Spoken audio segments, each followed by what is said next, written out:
ప్రతినిధి పట్టాభి మీడియాతో మాట్లాడుతున్నారు. లైవ్ చూద్దాం. ఏపీసీఆర్డీఏకి జీఏడీ జనరల్ అడ్మినిస్ట్రేషన్ డిపార్ట్మెంట్ మధ్య లీజ్ అగ్రిమెంట్ ఒప్పందం జరిగిందమ్మా.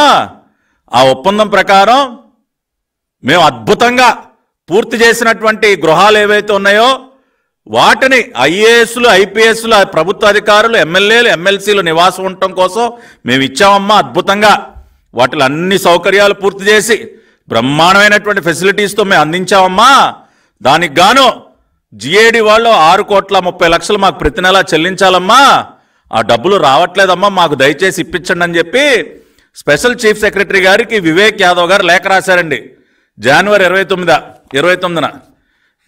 ఏమా వివేక్ యాదవ్, కొద్దిగా సిగ్గుండాలి కదా, ఐఏఎస్ అధికారి నువ్వు ఇటువంటి తప్పుడు రాతలతో లేఖ రాస్తావా? ఏమమ్మా శ్రీలక్ష్మి గారు, మీరు కూడా అవే ఫ్లాట్స్లో ఉంటున్నారమ్మా. వివేక్ యాదవ్ గారు మీరు కూడా అక్కడే ఉంటా ఉన్నారు. ఇప్పుడు ఒక్కసారి పిలవండి సార్, టీ తాగుతాను మీ ఇంటికి వచ్చి. మేడం ఒక్కసారి పిలవండి మేడం, మీ ఇంటికి మీరు కూడా అదే క్వార్టర్స్లో ఉండాలి కదా. ఐఏఎస్లు ఐపీఎస్లు ప్రభుత్వ అధికారులు అందరికీ క్వార్టర్స్ కేటాయించేశారు. అక్కడే పాపం వాళ్ళు నివాసం ఉంటా ఉన్నారు. జీఏడీ వాళ్ళు పాపం 69 కోట్లు రెంట్ కూడా కట్టేశారు, జీవో కూడా ఇచ్చేశారు. అంటే మీరు అందరూ అక్కడే ఉంటా ఉన్నారు కదా సార్. సాయంత్రం రమ్మంటారా? అయ్యా వివేక్ యాదవ్ గారు, అమ్మా శ్రీలక్ష్మి గారు, సాయంత్రం మీ ఇంటికి టీ తాగడానికి వస్తానమ్మా. నేను కూడా చూస్తా ఒక్కసారి ఎంత అద్భుతంగా క్వార్టర్స్ పూర్తి చేశారో, నన్ను కూడా చూడనివ్వండి అమ్మా. రమ్మంటారా మరి? ఒకసారి దిక్కుమాలిన పనులు అవినీతి పనులు చేసి జైలుకి వెళ్ళినటువంటి మీరు అమ్మా శ్రీలక్ష్మి గారు, ఒక్కసారి జైలుకి వెళ్ళించి కూడా మీ పద్ధతి మార్చుకోరా మీరు? ఇటువంటి తప్పుడు పనులకు సహకరిస్తారా? ఏ ఉబలాటంగా ఉందా మళ్ళీ మీకు? మళ్ళీ ఇంకోసారి ఈ 420 సీఎం నమ్ముకుని గతంలో ఒకసారి ఇలాగే ఈయన తండ్రి గారు ముఖ్యమంత్రిగా ఉన్నప్పుడు వీళ్ళ మాటలు నమ్మి తప్పుడు పనులు చేసి జైలుకి వెళ్ళారు.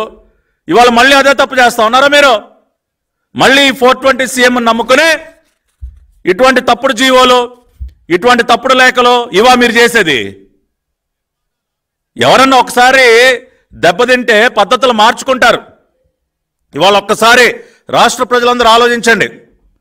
ఈ రాష్ట్ర ముఖ్యమంత్రి, ఈ రాష్ట్ర మంత్రి, మున్సిపల్ అడ్మినిస్ట్రేషన్ మంత్రి ఆదిమూలపు సురేష్, సంబంధిత శాఖ chief secretary Srilakshmi, CRDA commissioner Vivek Yadav ఎంత బరి తెగించి ఎవరో లేనటువంటి ఆ గృహాల కంటే వీళ్ళు అద్దె కడుతున్నారంట. బ్యాంకులకు మాయ మాటలు చెప్పి మోసం చేస్తా ఉన్నారు. ఇవాళ ఆ రకంగా చేయకపోతే మొత్తం డబ్బులన్నీ తిరిగి కట్టమంటారు కదా, బ్యాంకులు ఊరుకో కదండి. ఇవాళ ఆక్యుపెన్సీ సర్టిఫికేట్స్, కంప్లీషన్ సర్టిఫికేట్స్ టైంకి ఇవ్వకపోతే మా డబ్బులు మాకు వెనక్కిమ్మంటారు. ఎవడైనా అంతే కదా, మా లోన్ తిరిగి కట్టవయా? మేము నువ్వు లోన్ ఇచ్చింది నీకు ఒక నిర్మాణాని కోసం, ఒక ప్రాజెక్ట్ కోసం కేటాయించినప్పుడు ఆ ప్రాజెక్ట్ పూర్తి చేయకపోతే రికవరీ మొదలు పెడతారు.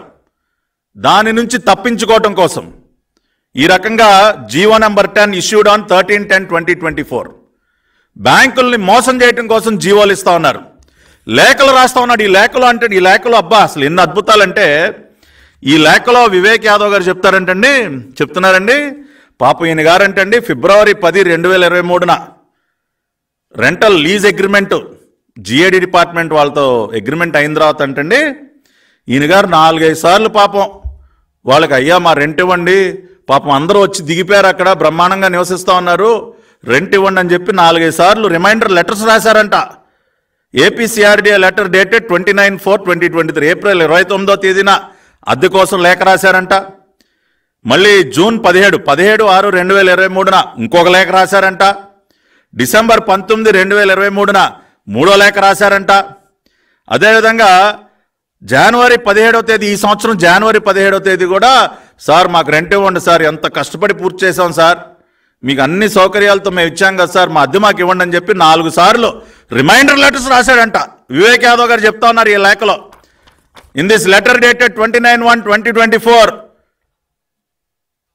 The great mister Vivek Yadav shamelessly saying that he had written 4 reminder letters for his rental dues.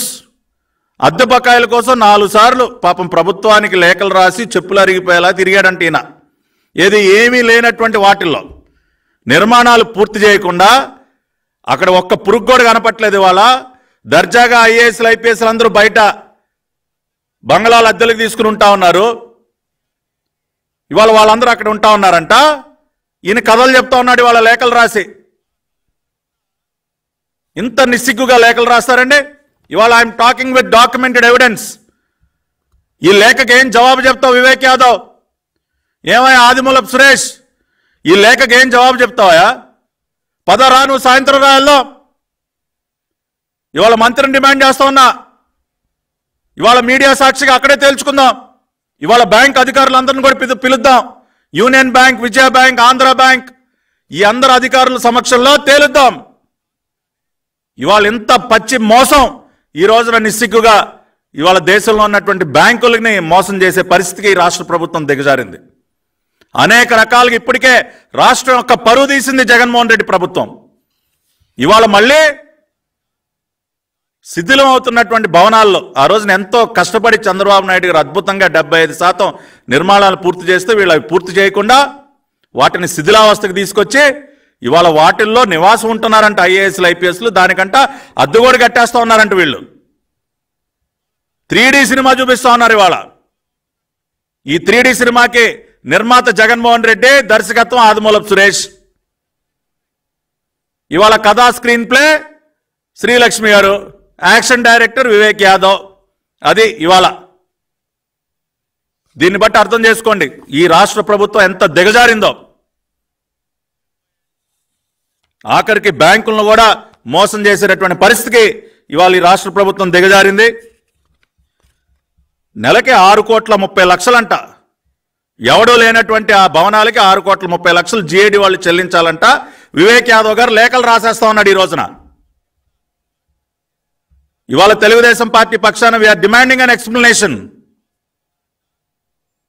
ఈ లేఖకి ఏం సమాధానం చెప్తావు వివేక్ యాదవ్? ఏమమ్మా శ్రీలక్ష్మి గారు ఏం సమాధానం చెప్తారు? వివేక్ యాదవ్ గారు మీకు లేఖ రాయటం, మీరేమో ఫైనాన్స్ డిపార్ట్మెంట్కి చెప్పేయటం డబ్బులు ఇచ్చేయమని చెప్పి. ఇంత సిగ్గు లేకుండా వ్యవహరిస్తారా? బాధ్యత గల ఐఏఎస్లు అయ్యి ఉండి ఇటువంటి తప్పుడు పనులు చేస్తారా? ఇవాళ తీయండి కంప్లీషన్ సర్టిఫికేట్, ఆక్యుపేషన్ సర్టిఫికేట్ తీయండి.